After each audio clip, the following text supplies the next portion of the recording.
Hello and welcome to the John Ark Show. Today's episode is called California is Now a Financial Crematorium. Before we begin, I want to encourage you to subscribe to our channel for free. You can also like, comment, and follow us. We're going to have a lot of great celebrity interviews coming up, so make sure to click on that notification bell so you can be notified every time we upload a new episode.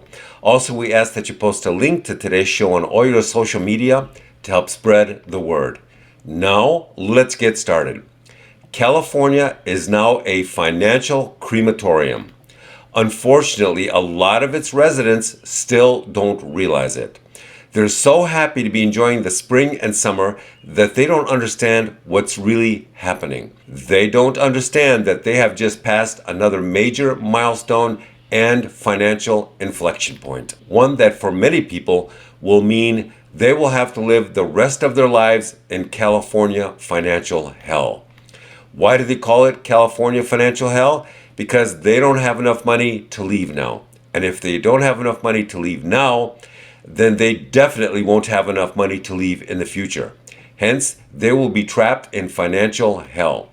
The other problem is that they don't realize that their politicians really don't care about them at all. All they care about is the slave colony that they plan to turn California into. Why do we call it a slave colony?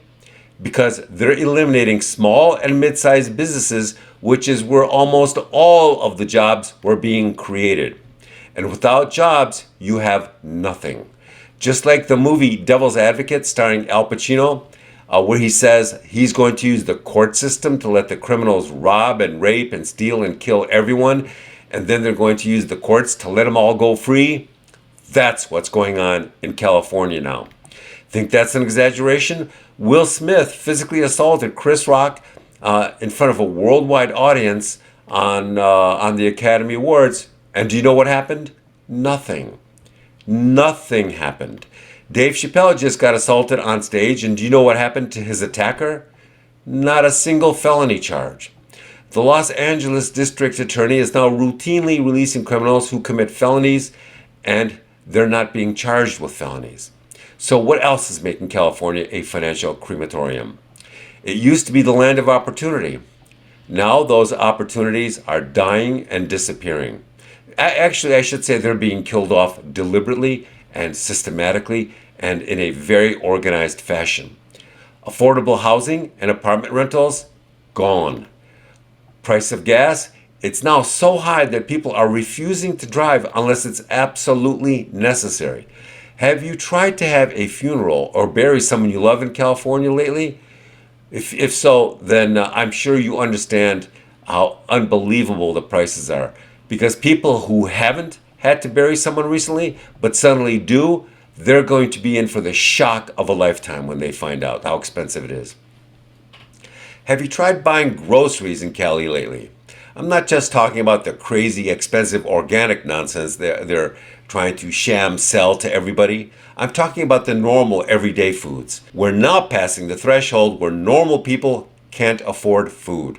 Why do you think they introduced fake and synthetic meat recently? It was all in preparation for this nonsense. This month we're hearing that more than a third of all businesses can't afford to pay their rent. Why is that?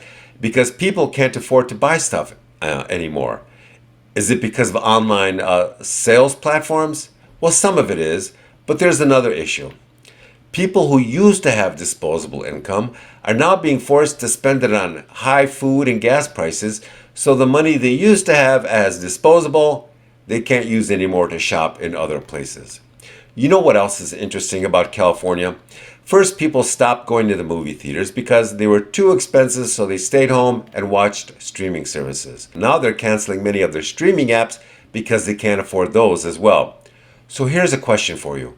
What do the least informed people in California do when they finally realize that it's game over for them and things are never going to get better?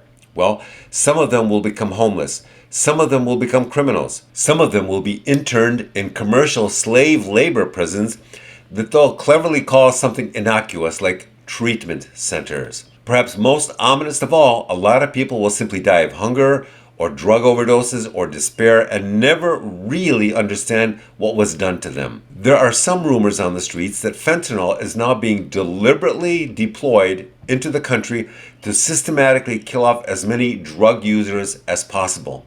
Why is that? They're lacing everything, including marijuana, with it, and they're simply eliminating people systematically. They don't refer to them as citizens or humans or people. They sarcastically refer to them as feeders because they don't like the fact that they have to feed people that are not paying taxes anymore. So, when you see another dead body on the streets or a homeless person in a coma, they don't want you to think of that as a person. That's a reduction in overhead. That's why there's no great urgency to call 911.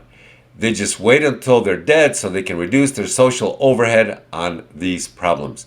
So what happens to financial crematoriums over time? Do they grow? Do they increase in size? Do they make them better somehow? No. What happens is that they rebrand them.